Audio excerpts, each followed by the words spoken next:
রুয়ানি blog. তো আমার আমি বেশি কথা না বলে এই দেখতে পাচ্ছেন ঈশ্বরজির মন্দির। হ্যাঁ, এটা হলো ঈশ্বরজির মন্দির। এটা মানে বানিয়েছে যে হলো আমার সামনে বসে আমার একটা বন্ধু হয়, সে এই সব বিষয় বলবে। বিশেষ করে এটা আমি জানি না এটা কি, আমি এখানে এসে দেখলাম ও বানাচ্ছে, এটা করতেছে, বুঝাচ্ছে। বা আধা ঘন্টা না কয়েক ঘন্টা লাগছে, প্রায় অনেকক্ষণ লাগছে না, প্রায় 3-4 ঘন্টা লাগছে। তো আমি এখন পুরোপুরি দেখাই ভালো করে, তারপর আপনাদের বলতেছি। এই যে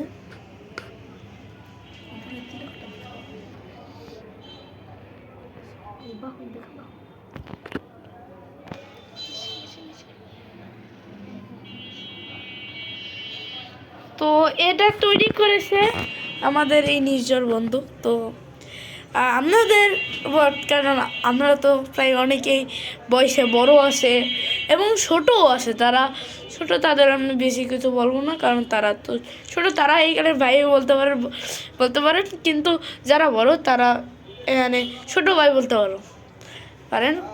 তো কি বলে সব শুনি, এটার বিষয়টা কি আসলে বা কিসের জন্য বানাইছে তা সব শুনবো। এটা হচ্ছে ঈশ্বরজির মন্দির। এখানে সকল দেবতার উদ্দেশ্যে একটি মন্দির তৈরি করা হয়েছে।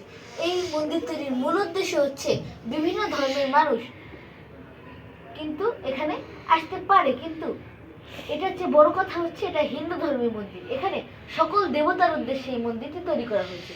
এটার মূল উদ্দেশ্যই সকল দেবতার মন্দির। যেমন অনেকেই অনেক দেবতার পূজা করেন না, তারা এই ঈশ্বরের পুজো করে নিজেদের মনস্কামনা পূর্ণ করতে পারে। এখানে পুজো করে তারা ধন্য হতে পারে। দেখুন এই যে ঈশ্বরজির মন্দির, এটা ছোট, কিন্তু মন্দিরকে ছোট বলবো না, কিন্তু ভবিষ্যতে এটাকে আরো বড় করতে চাই। দেখতেই পাচ্ছেন এখানে ঈশ্বরজির যে বিগ্রহ আছে, এই যে মহাদেবের তিলক, শ্রী বিষ্ণুর তিলক, মা দুর্গার টিপ, আরো বিভিন্ন দেবতার যে অংশ আছে সেগুলো। এই যে দেখেন ঈশ্বরজির বাহন। এখানে হচ্ছে একটি ছবি আঁকা হয়েছিল, কিন্তু ছবিটা যেহেতু ঈশ্বরজি যেহেতু নিরাকার, ঈশ্বর নিরাকার, তার কোনো রূপ নেই, সকল দেবতার মধ্যে তিনি বিরাজমান এবং সেটিকে ধুয়ে এখানে পূজা করা হয়। দেখুন, দেখতেই পাচ্ছেন ঈশ্বরজির মন্দির। এবার আমরা এটাকে আপনাদের দেখাবো। দেখতেই পাচ্ছেন এই যে ঈশ্বরজির সমস্ত কিছু। এটা এই ঈশ্বরজিকে পূজা করার নিয়ম হচ্ছে প্রথমে প্রণাম দিয়ে, এই যে দেখছেন ছোট প্লেট, এখান থেকে দুটি নয়নতারা গাছের পাতা নিয়ে ঈশ্বরজির সামনে এরকম দিয়ে, ওনার তো বিগ্রহতে চোখ দিয়ে এর জন্য ওরকমই চোখ, এর জন্য এরকম দিয়ে তারপর সেটাকে রেখে দেই। এরপর প্রণাম দিয়ে তার উদ্দেশ্যে জল দান করি। দেখুন উপরে একটি বস্তু আছে যার মাধ্যমে জলটি নিচে পড়ে যায়, সুন্দরভাবে নিচে পড়ে যায়। এভাবে ঈশ্বরজি খুবই চমৎকার আমরা জল দান করে থাকি এবং এভাবেই তার উদ্দেশ্যে পূজা করে থাকি। এবং ভোগের ক্ষেত্রে তার উদ্দেশ্যে প্লেটটিকে নিয়ে সে কেউ ভোগ খায় কেউ জানে না, তার জন্য তাকে শুধু জল অর্পণ করা হয় এবং ফুল অর্পণ করা হয়। দেখুন তার কোনো নির্দিষ্ট অস্ত্র নেই বলে তার জন্য আমরা একটি অন্য ধরনের অস্ত্র বানিয়েছি। এখনো দেখছেন জল পড়ছে, সুন্দর একটি মন্দির। তো এটা খুবই চমৎকার, কারণ মানে বলতে গেলে এটা খুবই চমৎকার। আর ও যে বানিয়েছে এই ছোটোকালে, এটা ভালো একটা ভাবনা, এই ভাবনাটা কিন্তু প্রচুর চমৎকার। এটা কিন্তু ছোটোকের কাছে কিন্তু মানে ছোটো কেউ বলতে গেলে আমি কিন্তু এটা বেশি কিছু বানাই না, ঠিক আছে, বানাইলে ছোটো কিছু বানাই কাগজ দিয়ে। তো এই যে বানাইছে এবং এর স্বপ্নটা কিন্তু প্রচুর ভালো।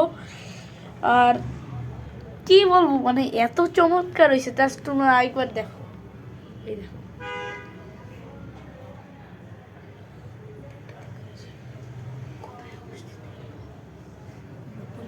এখন বলবে যে কোথায় এটি অবস্থিত।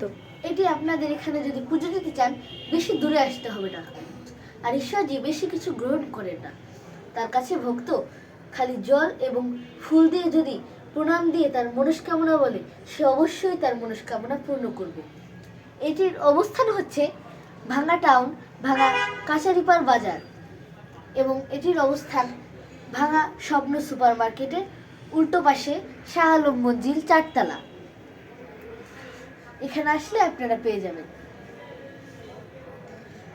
তো আর বেশি সময় রাখবো না, আমাদের ঈশ্বরজি নালি দেখে লিখে যেতে পারে, এবং আমিও ভাবি ঈশ্বরজি আসলে সত্যিকারে আছে, কারণ ঈশ্বরজি আমাদের ধর্মদেব নামে একজন আছে।